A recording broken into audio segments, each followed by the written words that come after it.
Hey everyone, my name is Anders and today we're going to go over this week's patch and the upcoming changes to Black Desert. First, I want to start with the changes to Awakening Valkyrie buffs that went live in Korea this week. Some of the tooltips were already different than what was being shown on the test server notes, so it seems like there were also a few other cases where the damage buffs were not as significant as we first thought. So your SLMB skill, for example, is getting buffed only 7% in PvE damage instead of 24% like we thought. Your Shift R&B skill is getting buffed 55% instead of 68%. Your Shift Q skill is getting buffed by 12% instead of 20%. And your Blitz Stab skill is getting 7% more damage instead of 19%, which is what we thought we were going to get. Everything else seems to be around the same or the same changes coming to live. Everything else that I talked about in test server about Awakening Valkyrie will be coming next week. For Succession Witch and Wizard, we also got an additional buff. Everything else stayed the same, but an additional buff to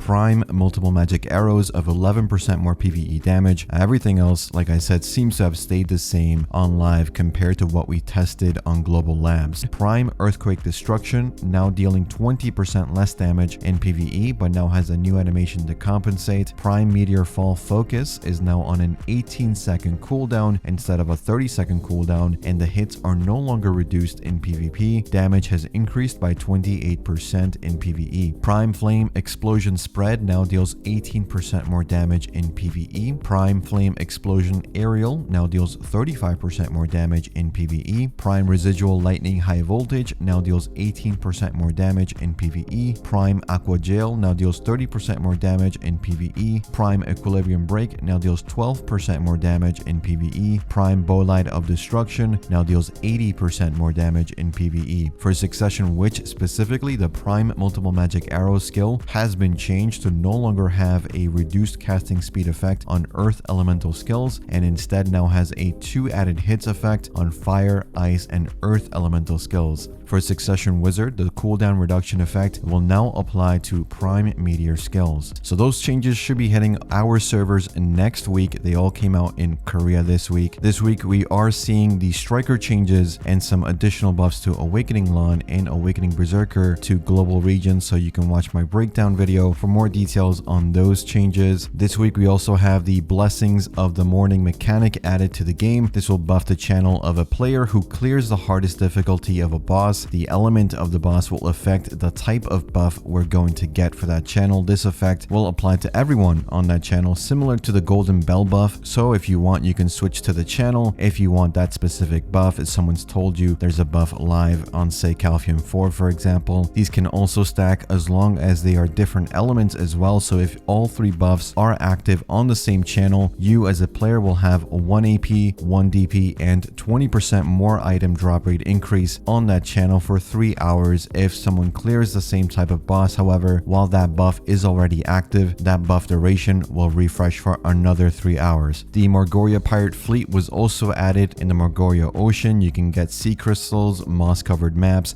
sailing XP items, coral crystals, sailor XP, and more items for defeating these new ocean monsters. This week you also have the buff to the trash loot pieces of Akhman and Histria grind spots. Akhman is now valued at 75% higher than before, and Histria at 36% higher. The Marni spawn rates for these areas have been nerfed by about 22% to compensate. The value change is not retroactive for the trash loot, so if you have some of this trash already stored in, say, Valencia storage, it will not sell for a higher price. Ash Forest also received trash loot quantity increase slightly from 1 to 3 to 2 to 4, and from 1 to 2 for the Gyrus. Ulukita zones now have an NPC for church buffs at the Zezek Mercenary Camp node. For quality of life, the Central Market search will now autofill, which is nice. And for events, we have a boss event that will give us Old Moon boss seals for defeating world and field bosses, basically all bosses except Vel. These items can be exchanged for some other rewards by speaking with Jatina. The Dark Rift event is active, meaning you will receive extra drops for completing completing your Dark Rifts, one of these items allow you to exchange it for the boss armor of your choice. You also have double the drop rates for Remnants of the Rift. We also have a 50% life XP buff event, excluding of course the trade life skill as usual. You can also gather to obtain a golden insect amber item that can be exchanged for a 5-hour buff by speaking with Liana, an NPC that can be found in any town. The gathering minigame will also appear at double the rate than before during this event. Lastly, for this week, I wanted to talk about the increasing notifications of the incoming Karma, Marni, and Cron changes we talked about over a month ago. I never specifically talked about the Cron price increases since honestly I assumed that was a Korea only update, but it seems like we will be getting Cron price increases alongside Family Karma, Guild War changes, and Marni Room 11-hour grind coming to the game. Some regions have already received notice as to when they will be getting these changes. Some already have the Marni mechanic. Usually we will follow suit to the rest of the regions, but we still have no Marni recharge mechanic. We are one of the few regions left to get that particular update, so it seems to be only a matter of time till we get all of these changes. The topic of Karma and the Guild War deck is pretty divisive, especially the Cron changes, but let me know your thoughts or watch my video going over exactly what will be changing if we do in fact get these updates in the North America and European regions. As for the Cron price changes, well, the breakdown is basically this. The Blacksmith Crons will now cost 3 million silver each instead of 2 million silver. Outfit prices will increase in silver cost and will in turn give us more Crons than before. The ratio of silver to Crons, however, will be less than what we have right now. The change to outfit prices is, as always, retroactive. That means if you have any outfits that you were going to be using for Crons, I suggest you hold off on melting them and stock up as much as you can to essentially get Crons at a discounted price if we get the changes. Like I said, currently as of the making of this video, there is no confirmation these Cron changes, Karma changes, and War deck changes are coming to NA and EU regions on PC, but I'm personally assuming they will inevitably release for us sooner rather than later. We will be seeing the new War of the Roses PvP mode and the new season character creation ticket mechanic explained during this week's test server patch, so stay tuned for that. I'll leave you with a showcase of the new T9 and T10 outfits released today in Korea. We may get this outfit next week, I'm not sure, but pricing seems to be around $20 to $30 US, but of course pricing can vary by region. Let me know your thoughts on the changes coming to the game. What would you like to see changed, if anything, about the PvP changes coming? And as always, thanks for watching, thanks for listening.